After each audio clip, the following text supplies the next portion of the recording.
Salut les potes, j'espère que vous allez bien. Aujourd'hui, on va découvrir ensemble un jeu qui est déjà en campagne de financement participatif sur Kickstarter. C'est Rise and Fall. C'est un jeu chez Ludicali, un jeu de Christophe Boulanger.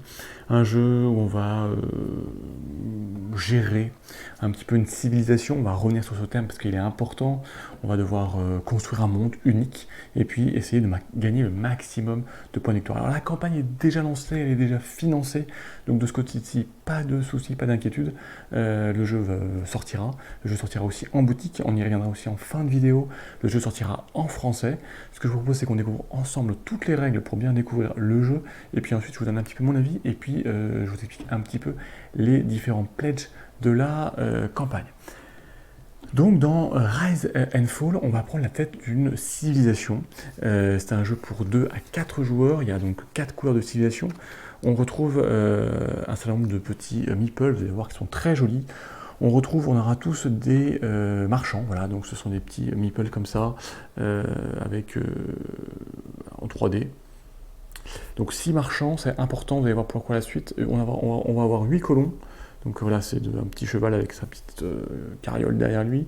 On va avoir 3 montagnards, donc ce sont des hommes sur un tigre blanc, tout simplement. On va avoir par couleur 6 navires. On aura 8 villes, donc dans ces meeples 3D. Et puis on aura 3 temples chacun. Alors, Rise and Fall va se dérouler sur une carte qu'il va falloir construire. On a un certain nombre de tuiles, le nombre de tuiles va dépendre du nombre de joueurs. Donc on a plusieurs types de tuiles. Voilà, on a des tuiles de mer, hop là, je vous les montre là. Donc ça c'est une tuile de mer qui est une tuile de départ, il y en a autant que de joueurs. Donc là après je vais vous montrer une mise en place pour 2 joueurs, donc il y aura 2 tuiles comme ça. On a ensuite un certain nombre de tuiles qui dépendent du nombre de joueurs, donc de mer, mais qui sont d'une forme un peu différente. On a ensuite des tuiles de plaine. Voilà, donc les dessins qui sont dessus sont uniquement là pour rendre joli, si je puis dire, le jeu, mais ils n'ont pas d'influence dans la partie. On a ensuite des tuiles de forêt. Voilà. On a ensuite des tuiles de montagne. Et enfin des tuiles de glacier.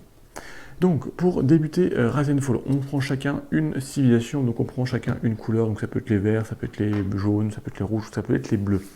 On prend un certain nombre les cartes, on a 6 cartes, et je vous expliquerai comment à quoi elles servent. On prend nos 6 cartes qu'on met de côté. La première phase, qui est une phase qui est très importante, c'est la phase de construction du monde, de la carte sur laquelle on va jouer. Donc pour ça, on prend le nombre de tuiles qui est indiqué dans la règle, ça dépend du nombre de joueurs. Donc on commence par placer les tuiles de mer, qui sont les tuiles de départ des joueurs. Ensuite, on va commencer par placer toutes les tuiles de mer. Voilà, donc toutes ces tuiles-là, on va devoir les placer. Donc chacun son tour, chaque joueur va prendre une tuile et va la placer. Alors, il y a que 2 conditions, il faut qu'elle touche, une tuile de mer touche une autre tuile déjà placée. Et puis, on n'a pas le droit de faire des... alors, je vais vous montrer comme ça. Quand il y a plusieurs tours, on n'a pas le droit de créer des trous comme ça au milieu.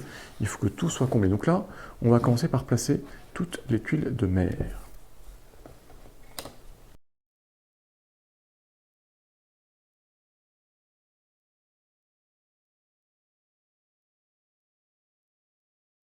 Voilà, donc là j'ai placé toutes les tuiles de mer. Donc les joueurs ensuite continuent avec les tuiles de plaine. Donc les tuiles de plaine, donc là pareil, on va prendre chacun son tour une tuile de plaine. On doit les placer sur les tuiles de mer forcément, en respectant les hexagones, et bien sûr, jamais la placer sur du vide. Hein. Donc là, ici, j'ai pas le droit de la placer comme ça, puisque je recouvre du vide. Donc là pareil, on les place comme on veut.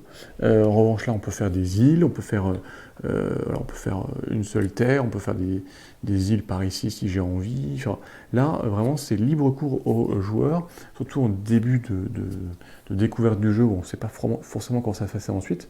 Et ensuite, après, vous verrez, les joueurs vont vite comprendre et donc ça peut faire un petit peu de stratégie. Donc, on place toutes nos tuiles de plaine, on est parti.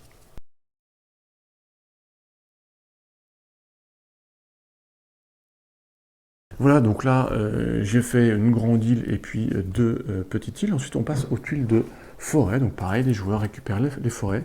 Et pareil, cette fois-ci, les tuiles de forêt vont forcément sur les tuiles de plaine.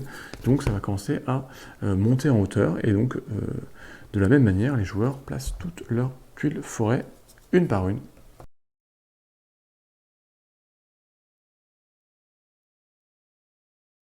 Après les tuiles forêt, eh ben, on passe aux tuiles de montagne. Donc de la même manière, les tuiles de montagne viennent sur les tuiles de forêt. Et les joueurs placent donc chacun à leur tour une tuile montagne.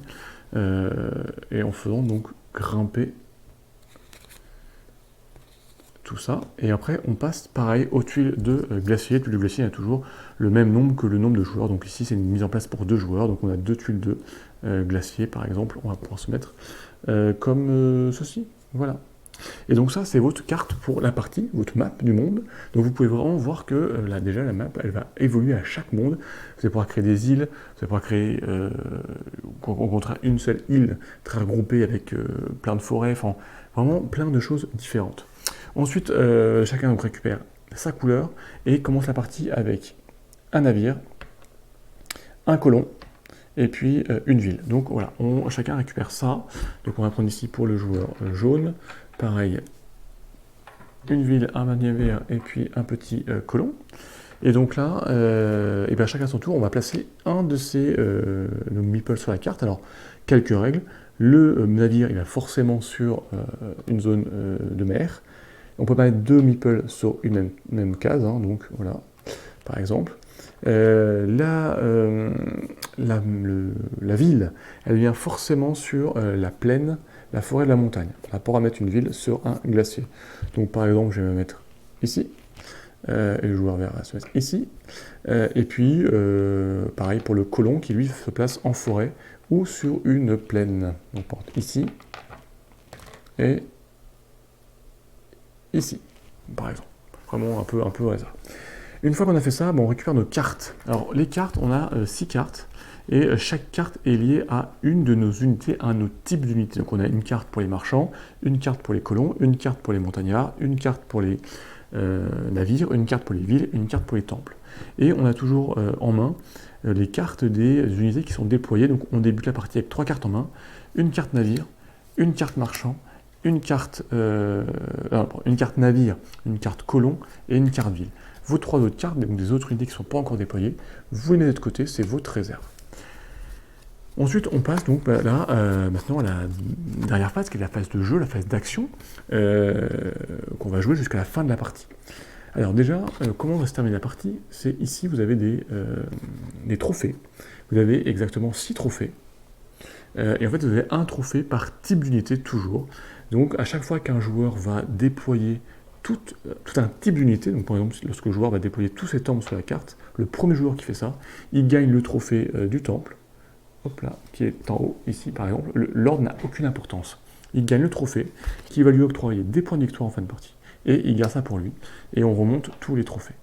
Alors selon la durée en fait, de la partie, vous pouvez dire que la partie se termine lorsqu'il y a eu 4 trophées qui ont été gagnés, 5 trophées ou même 6 trophées. Alors, les différentes phases de jeu, donc on va jouer jusqu'à la fin de la partie. On commence toujours par tous les joueurs simultanément choisissent une carte qui est en main, donc qui vont jouer ce tour-ci, donc c'est une carte qui est liée à un type d'unité. On choisit une carte, le joueur jaune va faire pareil. Quand tout le monde a choisi, dans l'ordre du tour de jeu, on dévoile notre carte et on va réaliser les actions ou l'action qui est liée sur notre carte. Alors, toutes les cartes se présentent de la même façon, avec donc liées à un type d'unité et avec un certain nombre d'actions. On choisit l'action qu'on veut réaliser, on ne fait qu'une action sur les 2, 3 ou 4 possibilités qui sont présentes sur la carte à chaque fois. Donc on choisit une carte et ensuite à notre tour de jeu, on réalise l'action avec un ou toutes les unités qu'on a. Par exemple, si j'ai plusieurs colons qui sont déployés, si je joue une carte colon, je vais pouvoir faire la même action avec plusieurs de mes colons, ce qui va pouvoir être avantageux. On reviendra un petit peu après à tous les types d'actions qu'il y a, parce qu'il y a un certain nombre par unité. Quand tout le monde a joué, et la carte qu'on a jouée, on met dans la défausse et on ne garde en main donc que les cartes qui nous restent. Si on arrive à ne plus avoir de cartes en main parce que toutes nos cartes sont en défausse, on remélange nos cartes et on reprend notre main.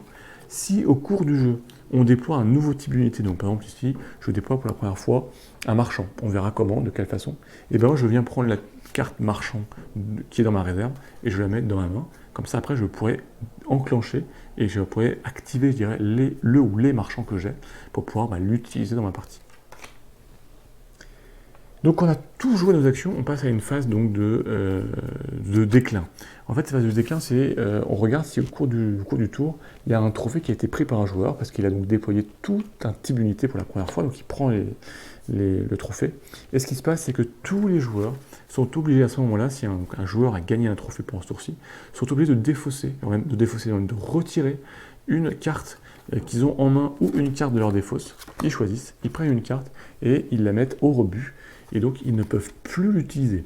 C'est important parce que ça veut dire que ce type d'unité qu'ils ont sur le terrain, ils ne pourront en aucune façon l'activer. Alors, il y a quand même un moyen de récupérer cette carte, c'est tout de suite après de payer un coup en or, ou un tour suivant d'ailleurs, c'est de payer donc le coup en or qui est indiqué par la flèche. Donc ça veut dire qu'à chaque fois qu'il y a un trophée qui va être récupéré, et bien la flèche va monter d'un cran, donc les cartes que vous allez mettre dans votre rebut, donc tous les joueurs, elles vont être de plus en plus chères à récupérer. Donc lorsqu'il y a un seul trophée de réalisé, ça sera 5 pièces d'or. Deuxième trophée, il y aura eu 2 trophées, donc 10 pièces d'or, 20 pièces, 40 pièces, etc. Donc attention, parce que ces unités donc, dont les cartes sont ici, vous ne pouvez plus les activer. Et puis surtout, c'est à un moment donné, vous n'avez plus de cartes en main et plus de cartes en défausse, que toutes vos cartes ont été mises au rebut et les autres cartes, eh ben, elles sont dans votre réserve parce que vous n'avez pas déployé ce type d'unité, vous n'avez plus rien en main, vous n'avez plus en défausse et que vous n'avez pas d'argent pour racheter ou pas assez d'argent pour racheter une carte, et ben votre civilisation est en déclin, votre civilisation disparaît. Et dans ce cas-là, c'est une fin de partie pour vous. Donc attention à bien suivre quand même les phases de déclin et à garder suffisamment de cartes en main ou avoir suffisamment d'or, on verra comment on en gagne, pour pouvoir se racheter une carte et pas se retrouver éliminé de la partie. Ensuite, bah, c'est une fin de tour, c'est-à-dire que si la partie n'a pas été terminée avec le nombre de trophées gagnés qu'on s'est fixé en début de partie, et ben, tous les joueurs, s'ils n'ont plus de cartes en main, qu'est-ce qu'on fait? On prend les cartes de notre défausse, on les mélange même pas, on les reprend en main, et puis il y a un nouveau tour qui va commencer. Alors, en regardant un petit peu toutes les actions qui sont possibles, on va commencer par le marchand, par le colon, j'ai un peu du mal. Notre colon, la première action possible, donc c'est notre première ligne, c'est tout simplement de se déplacer d'une case, sachant qu'on n'a jamais le droit de se retrouver dans une case où il y a déjà un meeple adverse, hein, donc on ne peut pas aller, donc on peut être bloqué par les autres joueurs, et on ne peut pas bien sûr aller avec un colon, aller dans la mer, ni aller sur une case de glacier. Enfin, pour pouvoir monter d'un niveau, il faut qu'il y ait une différence de une seule tuile, si je peux dire, entre les deux tuiles. Donc ici, de la plaine vers la forêt, je peux monter, puis de la forêt vers la montagne, je peux monter. En revanche, ici, de la plaine à la montagne, il y a un double niveau, hein. C'est comme une falaise, donc là, je ne peux pas grimper directement. Ce qui veut vous dire que ici, par exemple, si je mets l'adversaire a mis un meeple, et ben, ce petit colon, et ben, il ne pourra pas monter à la montagne, il va être bloqué sur ce secteur-là, donc ce qui vous déjà vous fait voir, ressentir, pressentir que le placement de et le déplacement de vos meeples, de vos agents va être important. Donc ça, c'est la première action, c'est le déplacement d'une case. La deuxième action, c'est si vous avez un meeple ici, par exemple, un colon donc sur des tuiles donc de forêt et de roche. La deuxième action, c'est d'extraire des ressources. Donc vous gagnez du bois, une ressource de bois, et là, sur la forêt, et une ressource de pierre pour les colons que vous avez sur les cases de forêt, de pierre. On va reprendre. Sur la forêt, vous gagnez du bois. Sur la montagne, vous gagnez de la pierre. C'est logique, c'est très simple. Avec votre petit meeple, s'il est situé sur une case de plaine ou de forêt, c'était la troisième type d'action, vous allez pouvoir construire une ville. Voilà, donc vous l'enlevez et vous mettez une ville à la place. Ça vous coûte un bois et une pierre. En revanche, si votre petit meeple est sur une plaine ou une montagne, vous pouvez contre 2 pierres le transformer en temple. Voilà. Les temples aiment bien être dans la montagne isolée, visible de tous, ou dans la plaine pour vraiment être visible. Dans la forêt, ils se cachent, ils n'aiment pas ça. Enfin, un dernier type d'action que vous pouvez avoir avec votre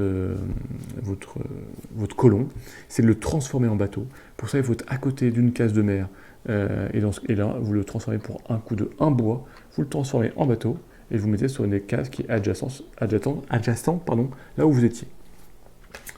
Les villes. Alors ici, les villes, par exemple, on a une ville ici dans la plaine, si on a une deuxième ville ici, par exemple. Plusieurs choses.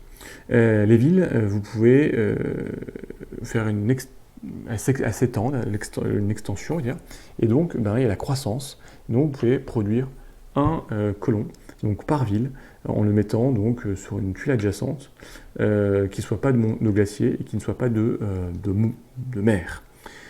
Vous pouvez transformer un colon qui serait à côté en marchand. Donc là, hop, on le transforme. Tac, comme ça, le marchand. On le transforme, ça vous coûte 2 pièces d'or.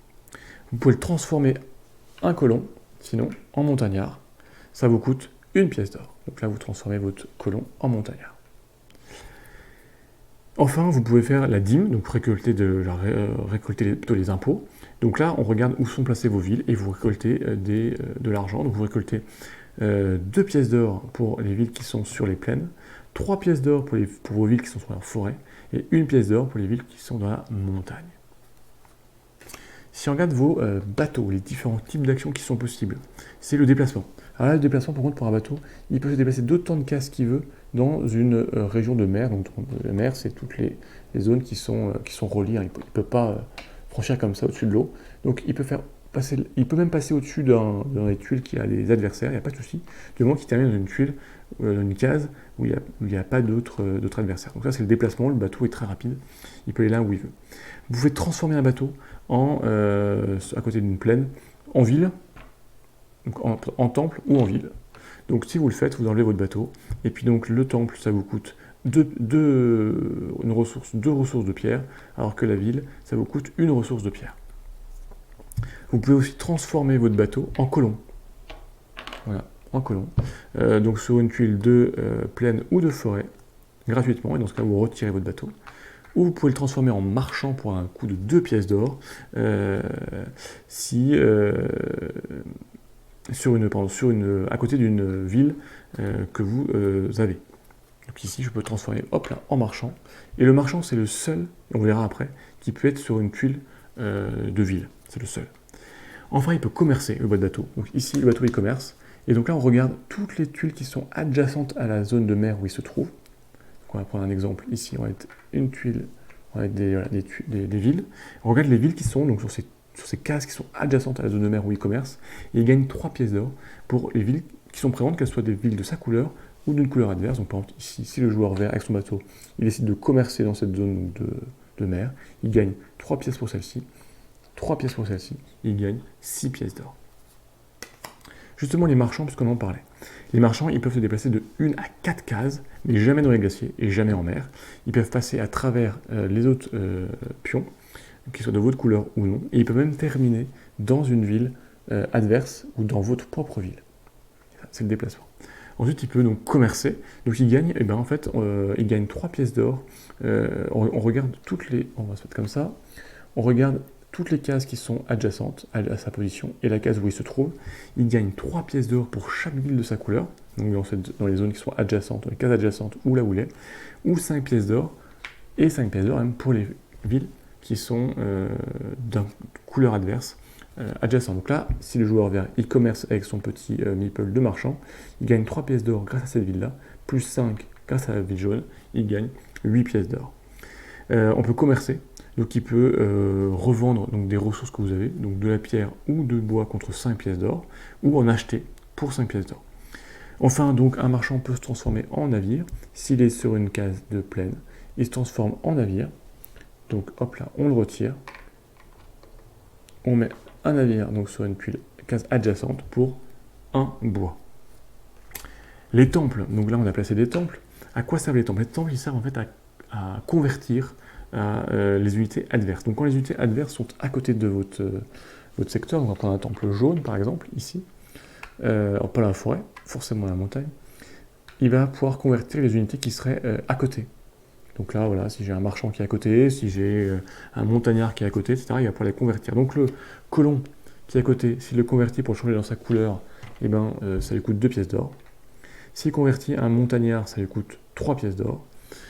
S'il convertit un marchand, ça lui coûte 5 pièces d'or. Et s'il convertit un bateau, si le temple est adjacente à une zone de mer avec un bateau adverse, ça lui coûte 5 pièces d'or. Enfin, le temple, il peut aussi rapporter de l'or, c'est avec la dîme.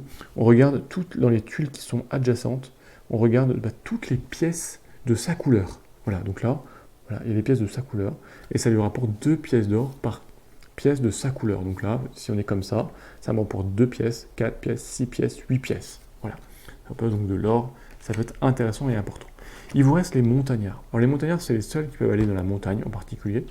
Ils se déplacent de 1 à 3 cases.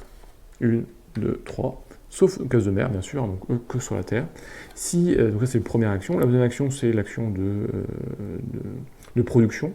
Donc s'il est sur une case de montagne ou de glacier, il produit de la pierre. Une pierre. S'il est sur une case de forêt, il produit un bois. Et enfin, il peut construire une ville sur des tuiles de forêt ou de montagne. Voilà, donc là, on l'enlève. On met une ville à la place pour 2 bois. Donc avec ça, vous avez vu toutes les actions qui sont possibles. Donc à chaque fois, vous choisissez une action et puis vous réalisez cette action avec tous vos pièces donc, identiques, donc avec tous les colons, avec toutes les villes, tous les temples, tous les marchands, etc., etc., etc., etc. Donc on joue, on fait nos actions comme ça, donc on évolue, on récolte des ressources, on place des nouvelles villes, etc., etc., etc. Et donc la partie prend fin dès qu'on atteint le nombre de trophées déclenchés qu'on s'est défini en début de partie. Et à ce moment-là, on passe à la phase de points de victoire. Donc pour les points de victoire, il y a 4 types de points de victoire. Pour ça, on a une petite fiche comme ça là, qui nous aide par joueur à compter le nombre de points de victoire. Donc on a les points de victoire économiques, tout simplement, on regarde tout l'or qu'on a récolté, hein. Donc les tuiles d'or, hein, genre des pièces d'or 1, 10, 5, jusqu'à 100 pièces d'or. Voilà. Donc on regarde le montant de notre trésor qu'on a, et donc chaque 2 pièces d'or valent 1 point. Donc autrement dit, vous divisez par 2 le nombre la valeur de votre trésor pour savoir le nombre de points de victoire que vous avez. Donc si vous avez 100 pièces d'or, vous avez 50 points de victoire. Ensuite, on regarde les trophées que vous avez réalisés et vous marquez les points de victoire qui sont indiqués dessus. Donc ça peut être, voilà, pour être le premier joueur qui va placer toutes ses villes, il marquera 10 points de victoire. Le premier joueur qui a marqué tous ses temples, c'est 20 points de victoire. Si on regarde, le premier joueur qui va déployer tous ses navires, c'est 25 points de victoire. Le premier joueur qui va déployer tous ses montagnards, c'est 15 points de victoire. Le premier joueur qui va déployer tous ses colons, c'est 10 points de victoire. Et le premier joueur qui déploie tous ses marchands, c'est 20 points de victoire. Ensuite, on regarde vos cartes de civilisation, donc ces cartes-là, que vous avez en main ou en défausse. Donc pas les cartes qui sont au rebut, ni les cartes qui sont encore en réserve, parce que vous n'avez pas déployé ces unités. Donc vous les regardez, et donc chacune aura des points de victoire en fonction du nombre d'unités, du type que vous avez déployé. Par exemple, ici, les temples, et bien, si vous avez un temple déployé, ça vous rapporte 5 points de victoire, 2 temples, 10 points de victoire, 3 temples déployés, 15 points de victoire. Donc on fait ça pour toutes les cartes. Donc par exemple, ici, le marchand, ça va être 1 point, 4 points, 9 points, 16, 25 ou 36 points de victoire, si on a entre 1 et 6 marchands déployés. Donc voilà, on fait ça à chaque fois, et tout ça, ça donne plein de points de victoire. Enfin, on fait les territoires. Alors, ça va être le plus long à compter, et là, où il y a le plus de nœuds au cerveau. Déjà, on va regarder les territoires. Les territoires, c'est quoi? Ce sont les tuiles d'un même type qui sont reliées. Donc ici, par exemple, on a un territoire de forêt. Donc tout ça, c'est une forêt, c'est un territoire. Ici, on a un deuxième territoire de forêt. Là, on a un territoire de plaine. Un autre territoire de plaine. Ici, de montagne. Ici, de montagne. Les glaciers sont considérés comme une montagne, donc de montagne. Ici, on a un territoire de plaine tout seul. Territoire de mer, grand comme ça. Territoire de mer, voilà. Donc par territoire, on va regarder, on va compter le nombre de meeples présents par joueur, et celui qui a le plus de meeples à la domination dans la région. Donc ici, si on met un meeple jaune là, on va dire, et un vert par exemple, ici dans cette zone de plaine, le joueur jaune a 2 meeples, le joueur vert a 1 meeple, c'est le joueur jaune qui a la domination qui a sur cette région. Donc dans ce cas-là, c'est lui qui remporte les points de victoire. Les points de victoire, c'est quoi? Pour les plaines, c'est un point de victoire par c'est un point de victoire par nombre de cases. Donc ici, le joueur jaune marquerait 1, 2, 3, 4, 5, 6, 7, 8 points de victoire. Et on fait ça pour toutes les plaines. Ensuite, pour les mers, donc pareil, c'est celui qui a le plus de bateaux dans la zone de mer. Donc là, c'est le joueur vert, grande mer, c'est 2 points de victoire par case. La forêt, donc pour toutes les forêts, c'est 3 points de victoire par case. Donc on regarde qui domine la région. Et pour les montagnes, c'est 4 points de victoire par case pour le joueur qui domine la phase de montagne. Donc cette phase de contrôle des points de territoire, souvent c'est là où on gagne beaucoup de points de victoire, et donc c'est là où c'est important de correctement se placer dans une partie pour pouvoir dominer les régions dominer les régions qui rapportent le plus de points de victoire, les plus grandes régions en particulier, et en plaçant correctement ces agents, ces meeples, sur le plateau. On fait la somme, et puis le joueur qui a le plus de points de victoire, tout simplement remporte la partie. Alors, que dire sur ce Rise and Fall? Est-ce que c'est un jeu de civilisation? Non, c'est pas un jeu de civilisation. Donc, quand j'entends jeu de civilisation, j'entends un jeu où on mène une civilisation d'un âge préhistorique à un âge ultra moderne. Là, absolument pas. On reste dans une même époque et on déploie des unités de différents types. On est plutôt dans un jeu de gestion d'une civilisation et pas un jeu de civilisation à proprement parler. C'est un jeu qui est vraiment accessible au niveau des règles, parce que l'iconographie est très bien faite, et puis elles sont relativement simples avec cette première phase de construction de cartes, on y reviendra, deuxième phase de déploiement, et puis troisième phase qui est la plus longue, si je peux dire, c'est la phase où on joue nos actions, mais là à chaque fois on joue une carte qui déclenche, qui active les unités du type de la carte, et on réalise notre action. Donc les règles sont relativement accessibles, même si derrière, après, le jeu est relativement stratégique. Pourquoi? Parce que c'est un jeu en fait de placement, déjà. À double titre. Déjà, placer les villes et les temples, qui sont des meeples qui ne bougent pas, qu'on ne pourra pas détruire, et donc qui sont importants pour pouvoir contrôler les territoires, et peut-être pouvoir gêner les déplacements adverses. Donc justement, avec ces placements, on vient influencer vraiment notre capacité de production. On peut bloquer les autres joueurs et on joue déjà sur les points de victoire de fin de partie. C'est un jeu de gestion de ressources. On a du bois et de la pierre, il faut vraiment trouver la bonne mécanique pour produire des ressources, pour pouvoir les réinvestir, pour construire des bateaux et des villes et des temples. Et c'est aussi un petit peu un jeu de contrôle de main, de gestion de main, puisque vous allez avoir donc des cartes en main, et là il y a plusieurs stratégies qui sont possibles. Soit vous déployez très peu d'unités de types différents pour avoir très peu de cartes en main. Ce qui peut être intéressant puisque ça veut dire que ces cartes, une fois que vous allez toutes défausser, elles vont revenir en main, donc elles vont revenir en main très rapidement. Donc vous allez pouvoir réactiver le même type d'unité très, très vite. Vous pouvez essayer de tourner sur deux types d'unités, les colons, les villes, pour faire les villes, vous produisez des colons, les colons, ils produisent des nouvelles villes, les villes produisent des colons, etc., etc., et de façon très, très rapide. Donc vous pouvez avoir un deck, un deck de mains très court pour tourner très très vite. Attention, cependant, si vous faites ces stratégies-là, s'il y a beaucoup de phases de déclin, vous allez devoir retirer du jeu vos cartes, et si vous vous retrouvez 100 pièces d'or et avec aucune carte en main, vous êtes éliminé de la partie. D'un autre côté, vous pouvez partir sur une stratégie où vous essayez de déployer plein de types d'unités, mais que vous ne serez pas très rapide pour aider des trophées, puisque vous épuisez à déployer plein d'unités différentes pour avoir plein de cartes en main différentes et pour pouvoir vous protéger d'une phase de déclin où vous perdez toutes vos cartes. Donc il y a aussi cette gestion de main qui en fait qu'on ne ressent pas forcément au début, mais qui en fait est aussi très important. Donc je dirais jeu de placement, jeu de gestion de ressources et un peu une gestion de sa main en fonction de la stratégie qu'on va faire. La première phase, la phase de création de cartes, elle est intéressante parce qu'elle vous permet de créer vraiment la carte que vous voulez et ça vraiment influence beaucoup la partie. Si vous partez sur une seule île qui est complètement continue, vous allez pouvoir aller partout. Si vous faites plein de petites îles partout, il faudra des navires pour vous déplacer. Et ça fera peut-être plein de petites zones et plein de petites régions à contrôler. Au contraire, si vous avez une seule île, ça sera peut-être une grosse région. Donc il y a une grosse rejouabilité. Et puis de voir un peu cette carte en 3D, moi je trouve que ça donne de la vie au plateau, c'est super sympa, surtout avec les meeples qui viennent vraiment rehausser et donner ce côté 3D, ce côté vivant à la partie. En revanche, c'est vrai que, surtout pour les premières parties, lorsqu'on découvre, on y va un peu à tâtons, on ne sait pas trop qu'est-ce que je fais, où est-ce que je me place, où est-ce que je place les tuiles. Voilà, pas forcément simple, au début on tâtonne.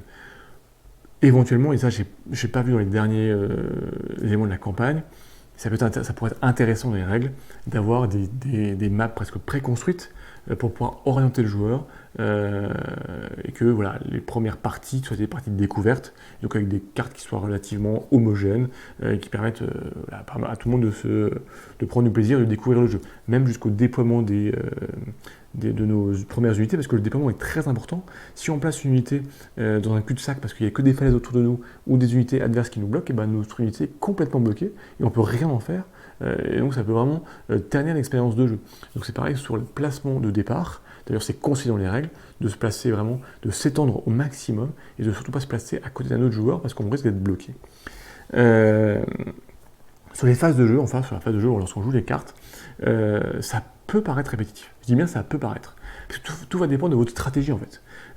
Si vous jouez avec très peu d'unités, forcément vous allez rejouer les cartes très souvent, les mêmes, mais pas forcément avec les mêmes actions. Donc vous allez peut-être sentir que vous êtes toujours sur la même chose. Mais ça, c'est parce que c'est le moteur de jeu que vous avez construit qui tourne sur très peu de cartes et très peu d'unités. Au contraire, vous pouvez jouer sur les 6 unités et donc avoir une répétitivité qui est beaucoup moins élevée, beaucoup moins importante, mais avoir moins de trophées à gagner. Donc voilà, ça va vraiment dépendre de votre stratégie, mais il peut y avoir ce ressenti.